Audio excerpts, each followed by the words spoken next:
My name is Pamela Ford and I am the archivist at the Royal College of Physicians of London. I look after all of our old books and manuscripts here in our London building, including the item we're here to talk about today. It's a handwritten manuscript from our archives. So we're taking part in the MROC 2022 Transcribathon in November this year. As part of that, we're putting in one of our manuscripts, a handwritten medical recipe book from the 17th century, and it's right here beside me.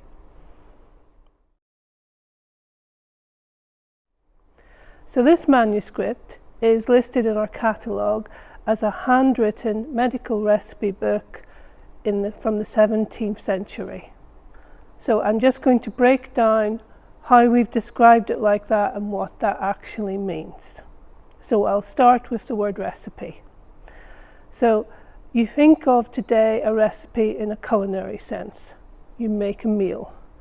But before the early modern period, recipe was actually just a set of instructions. So a recipe is a set of instructions. It comes from the Latin recipere, R-E-C-I-P-E-R-E, and both recipe and receipt come from that word, and those words, recipe and receipt, were used interchangeably for these domestic medical manuals that we're discussing here. So this is a 17th century example of a handwritten domestic medical manual with recipes, receipts, instructions for how to create remedies. How do we know that this item was written in the 17th century? How do we date it? Because if you look at the manuscript, and we'll show you some excerpts from the manuscript later, you'll see there isn't a date written anywhere in the manuscript. However, handwriting is very distinctive. It changes over time. The earliest writing comes from several different sources across the world and is thousands of years old. But by the time we get to the 17th century, the way people write words looks very different to the way they write them in the previous century and in the century afterwards.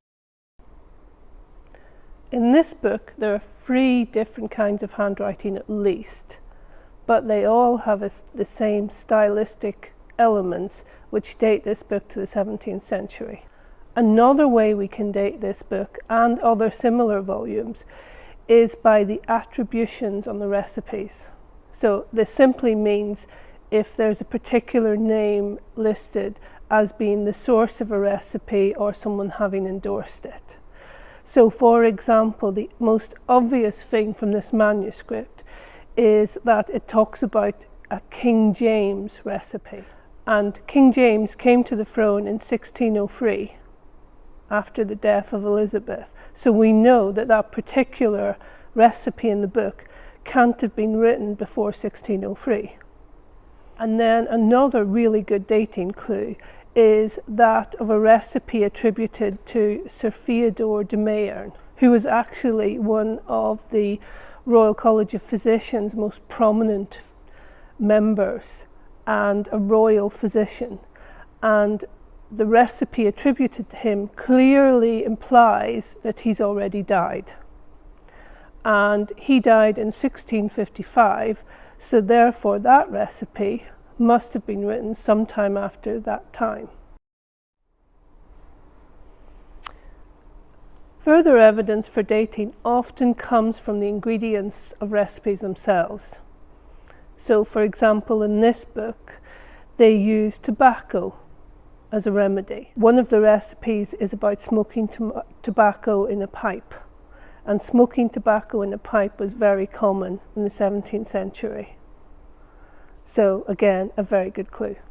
So between these and various other clues from other names in the recipes, we can be fairly confident that this book is a 17th century book. Where did we get this manuscript from? As with many of the items in our archives and in our book collections, this item was donated. It was donated by a member, Dr. Bedford, and he was a cardiologist and was very interested in the history of cardiology. And in fact, he donated a large print collection of books on cardiology. But this is the only manuscript he donated, and it isn't actually about cardiology. But again, he will have had a general interest in the history of medicine as well. So in 1963, he donated this volume to us for the archives. Although we know Bedford donated the manuscript, we don't have any records of where he got it himself. So we don't actually know which part of the country this book was compiled and used in, which is a bit of a shame. So, why did we choose this manuscript specifically for the Transcribathon? One of the main reasons we chose this manuscript is because it's very unusual in how it was put together. Paper and books were very expensive at the time. So, as is common, this is actually written from both ends. So you can read it front and back because they've actually put entries going from the front towards the back and again from the back towards the front. But the most interesting bit is that in the middle there's a proper index with cutouts on the pages for the letters of the alphabet. And so the recipes are actually organized in the middle section via an alphabetized index, which is extremely rare in books of this time period. Another very unusual feature of this manuscript book is that a number of the recipes in one of the sections actually refer to recipes in another volume that must have been in the possession of the person writing those recipes. Unfortunately, we don't have that other volume, and we have no clues as to how we would identify that other volume. But you will find that some of the recipes actually cite recipes with a set of page numbers, which are obviously in another volume. And again, that's a very unusual feature of organization in this type of manuscript. So, how many people contributed to this manuscript? The answer, we think, is quite a few. When you read this manuscript in detail, it's possible to identify perhaps up to 7 different sets of handwriting. Now, some of those may be people at different ages.